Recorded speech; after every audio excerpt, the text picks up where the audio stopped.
Now, before we jump in and actually start doing the exercises in this course, I want to share a performance of an original song called Fang. And you probably noticed that it's modeled a little bit after the Led Zeppelin song When the Levee Breaks. So I've used When the Levee Breaks with my students for many, many years. In my opinion, it has an incredible golden groove. John Bonham, of course, had that amazing ability to move people with the power of his groove.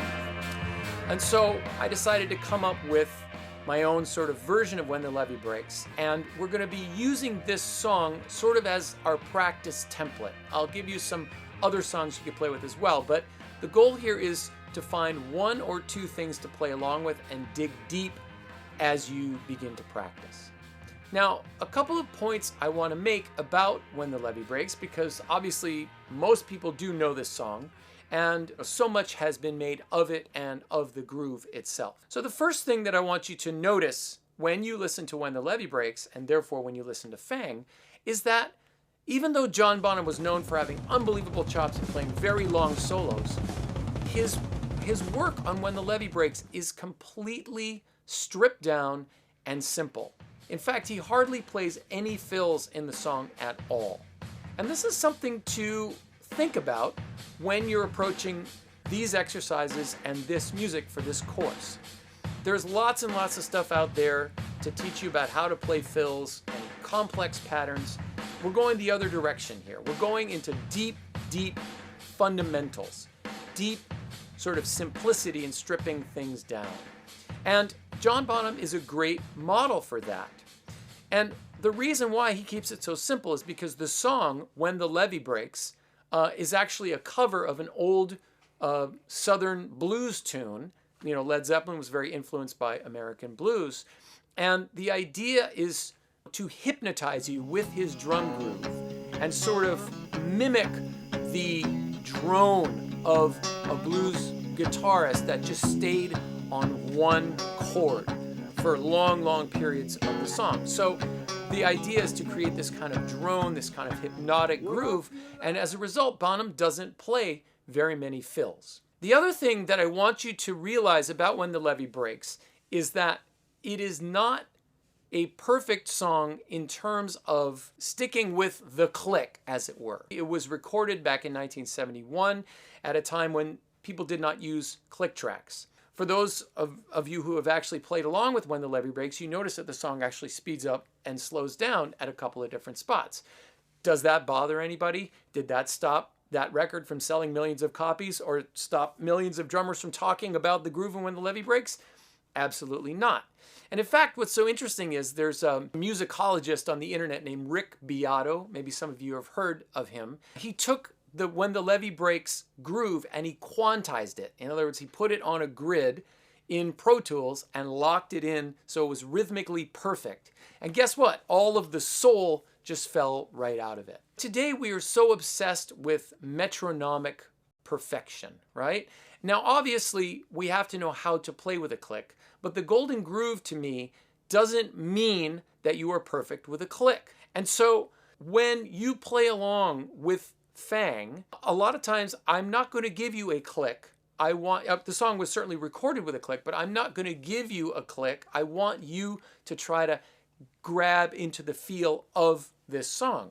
Now, as you watch the performance of Fang, I want you to think about a few things. Number one, and I always have to point this out, I am a left-handed drummer, which means that I set up exactly opposite to most drummers. Now, this actually works to my benefit when I'm teaching either online or through a video like this, because if you're a right-handed drummer, it's actually in many ways going to be easier to follow me or play along with me because it's like looking in a mirror. Number two, notice that when I play the groove, like John Bonham, I keep things very simple. And that's my goal for you. Don't try to add a whole bunch of fancy fills in. The idea here is to get into the groove. We're trying to find the golden groove, okay? Number three, what I want you to notice is, yes, Fang is a loud, heavy rocking song, and the drums sound big and they sound huge. But if you look at my actual motions, I am trying to be as relaxed as possible, and I'm not moving all that much. And so as you think about moving forward with the motions, remember the goal here is to kind of stay relaxed and to stay tension-free and to be able to just move in ways that have flow to them. We're trying to reduce tension. Number 4, when you watch this performance of Fang, you might say to yourself, you know what? I don't know what Daniel's talking about. I don't think he has any kind of golden groove. You may not be impressed with my groove at all. And that's fine.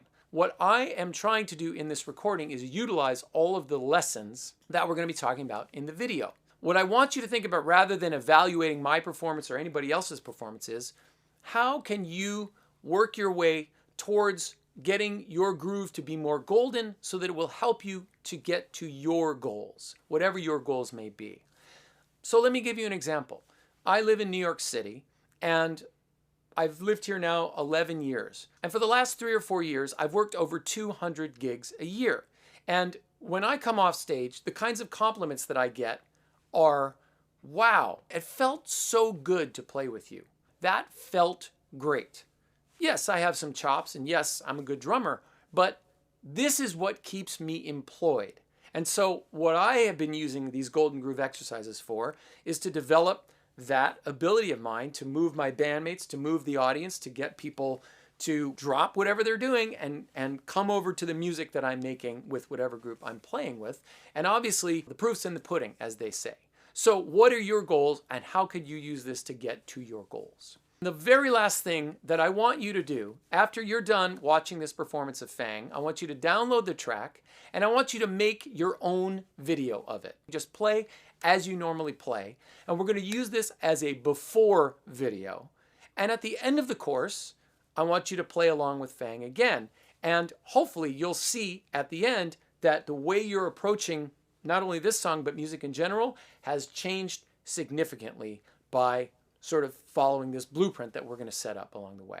Okay? So enjoy the performance and get ready to find your golden groove.